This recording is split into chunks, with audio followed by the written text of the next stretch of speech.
In today's video we're going to make something, but before we get into that I've got a little bit of a show and tell for you. Now, like a lot of you, I look at eBay and Facebook Marketplace very regularly just to see if there's any lock sport or lock bargains out there.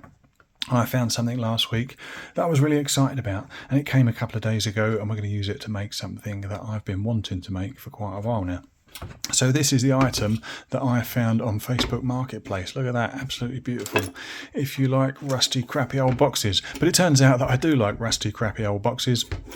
And maybe one day I'll find the motivation to restore this, and I can use it to, I don't know, keep my socks in, or my biscuits or something like that, I don't know.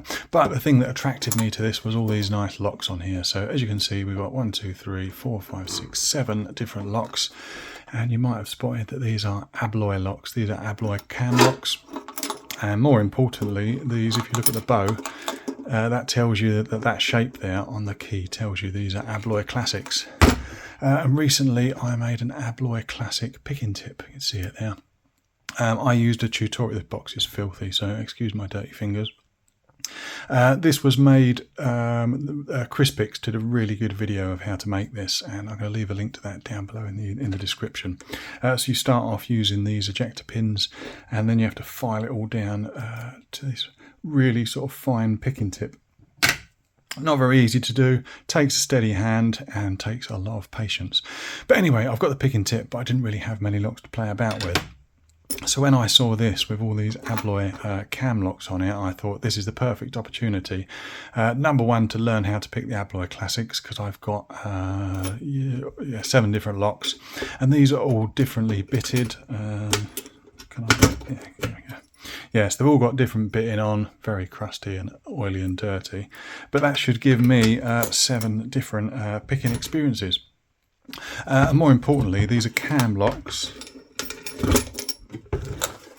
As you can see from the back there, it's quite easy, I think, I've not done it before, to make one of these into a cutaway. Now, with cutaway locks, they help you see what's going on inside the lock, and you can kind of refine your picking technique and just use it as a step up to picking them. And I thought, as well as practicing with these ones, I'd like to make one of them into a cutaway. Now, this one was made by Jimmy Longs, and this one was machined out, milled out. He's obviously got some nice equipment to do that. But I think we can use a Dremel and some files just to cut away a section of this cam body. And that will allow us to look inside, see the discs, and that will help me learn my pick placement and actually get the Abloy picked, because I've not actually picked an Abloy at all. So an Abloy Classics, I think they're the oldest ones, the oldest type of Abloys, and they are also the easiest as far as I'm aware to pick.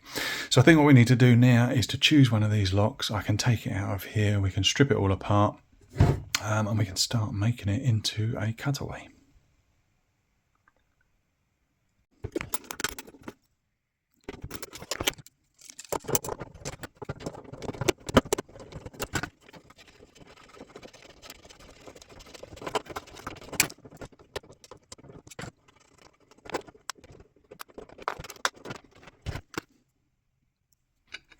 Right, we have our cam lock, and this one is going to be our cutaway. So we need to strip it fully down to decide where we're going to place the window into this. And to do that, we need to take off this little kind of captive clip on the back. Now, I had to do a little bit of research and figure out how to take this off. And it's actually a really good design, so I wanted to show you how it actually comes off. So this sort of brass clip there, you can just see is held underneath this lip. But that lip, as you follow it round, when we get to here, it kind of, you can see my screwdriver, it kind of goes down. It kind of turns into a ramp which goes down towards where that clip is. And what we need to do is to spin this clip around, and as we spin it around, that piece just there will start to rise up that ramp, and that clip spirals out. Easier said than done, but let me attempt to do it.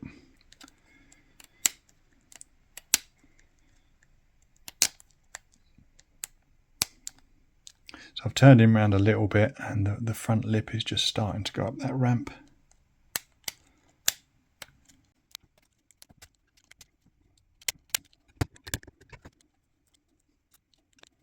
So it was just getting a little bit stuck there. I thought I would speed up the video. It seems to have loosened now. As you can see, I've been twisting it around and that brass clip is rising up and up and up. So if I continue turning, it should just pop out.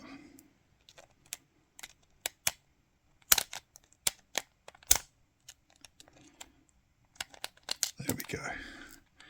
So yeah, it's kind of like a little spiral shape. Okay, I'm going to take the rest of this apart, speed that up a little bit. Well, that was the plan, to speed it up a little bit. Did not quite work. Oh dear. I really did consider refilming that bit so I didn't seem as inept as I obviously am. But in reality, when you take shit apart, things go wrong. So we're just going to roll with it and move on. So all of these discs are now out of their order. But in order to get them back in their correct order, I've got the correct key. It's just a sort of logic puzzle, and I'm not going to bore you with that. That's not important. So in order to make this into the cutaway, we need to decide where we're going to put our window. Now here we've got the disc carrier just there. The disc carrier has got this large cutout on one side and a narrow cutout on the other side. This narrow cutout is for the sidebar. And what happens in normal function, I'll just drop one of the discs in, we should be able to see it working. Each disc has got this little nub on it which rotates back and forth, and the position you've got to set them in is relative to the key bit, so you might have a 0 cut or a max cut, and anywhere in between. And you can just see there on the disc we have got a little cutout. Where is he? Just there, and that's for the sidebar. So this particular disc, when it's in that position, the sidebar can fall into that gap just there. When the disc is in the incorrect position, or i.e. the locked position, that sidebar can't retract into that gap. Just drop that disc out. And it can't retract into that gap, so it's just left captive in this channel just there. So that means that in the locked position, the channel just here in the housing and this channel just here line up. So that would be in the locked position, and then, you know, when it actually operates, it turns away from that. So if that is the locked position like that, we've got this window here in the disc carrier, and that's the bit that we want to be able to see. So that tells me that when I line those two up, our window needs to be here. So I need to make a cut down here, and then, you know, just essentially a square in there so we can see all the way in. So I think what I'm going to do is I'm going to clean this up, and then I'm going to make some marks on this, and we can start getting it cut.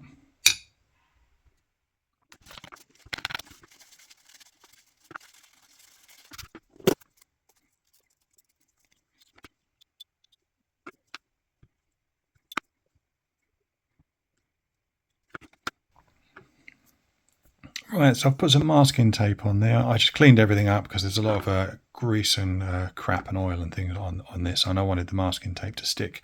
So I cleaned that up, put the masking tape on it so I could draw some nice clear crisp lines.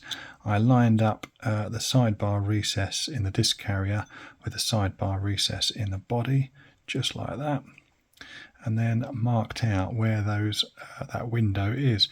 So now we need to get this down to the workshop, and I can start cutting this out.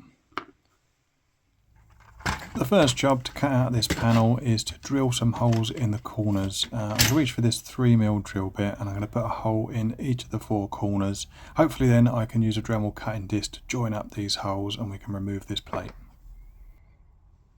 Because the cam body is circular, what I'm going to do is hold it in the vise, and I'm going to use this punch just to mark out exactly where my holes need to be.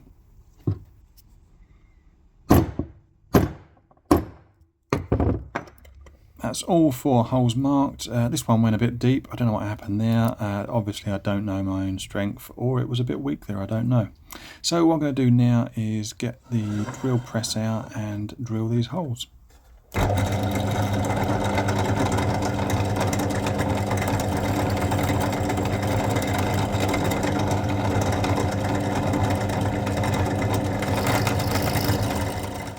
Next, it's time to reach for the Dremel cutting wheel.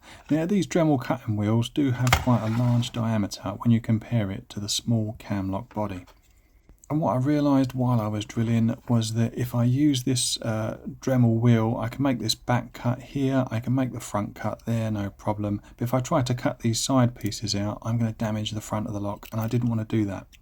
So what I decided to do while I was drilling is I just punched a bunch of holes into it, and hopefully that will do the same job, and we can now use the Dremel disc to cut out this section. It's worth mentioning that I am wearing safety glasses when using this cutting wheel. They can shatter, they are dangerous. Safety first.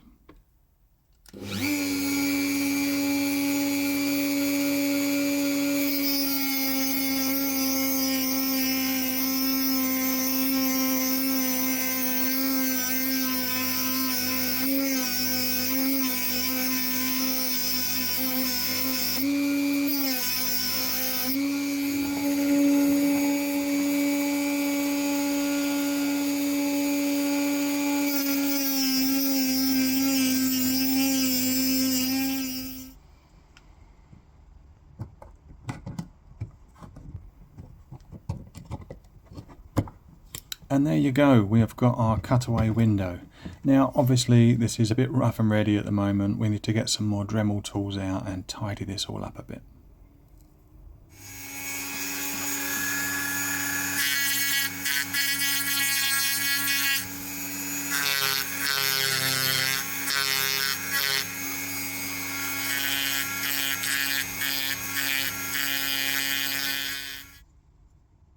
While I was tidying it up, this back section just completely fell apart. I think it was too thin, it was too weak. Saving grace is that the disc carrier still fits in, and I think the clip will still hold it in. So what I'm going to do is just carry on regardless.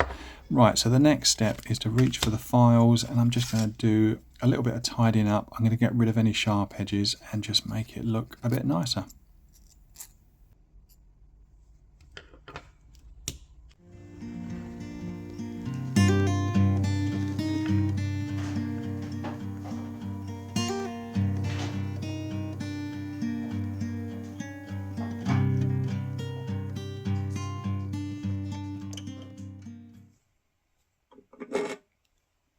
And there is the finished cutaway. I'm really pleased with the way this one came out. You can see all the discs working there. So I managed to file these cuts really well with the files, and I got some sandpaper in there, and I got them really smoothed out. They almost look like they were machined, so I'm pleased with the way that turned out. I was a bit worried when that back piece failed, but as you can see, that disc cassette or disc carrier is really secure in there, and that clip holds it on really well. It didn't really affect it at all, and in fact you can see more cutaway of the lock, so it actually worked out quite well. So let's look at those discs in action. There we go, and we've got the whole thing turning round. You see the sidebar, and that's retracted, and there you go, full 360. Now you can probably notice that you can only see 7 of the discs through this little window that we've made. There are actually 9 discs in here, but 2 of them are behind the front bit of the lock. I didn't really want to cut into that. I thought that would make it look a bit ugly, and I want to keep the aesthetic of the way the lock looked in the first place. So yeah, next up I think I've got to try actually picking it. Now what I'm going to do is, obviously I'm going to go away and have a bit of a play now, but if you're interested in making this picking tip, I will leave a link below to Crispix's video. It's definitely worth a watch, even if you're not going to make one. It's a great video. I'll also leave a link below to these ejector sleeves or ejector pins. I'm not sure exactly what they were, but I got this one off AliExpress, and so you can order that and make your own. The other thing I'll do is I'll leave a link to the Facebook Marketplace seller of these items. Let me just put a photo on screen there. So this is one of the photos in his listing, and you can see exactly how many of these boxes the seller has got left. Now, I think a lot of them are the Abloy Classics, same as this one, but he also has Abloy profiles as well. So yeah, well worth hitting him up, and maybe you can have a go at making this cutaway yourself. I've certainly enjoyed doing it, and now I've got all of these locks here to play with, so I think that's my weekend taken up. Anyway, hope you enjoyed that video. I certainly have.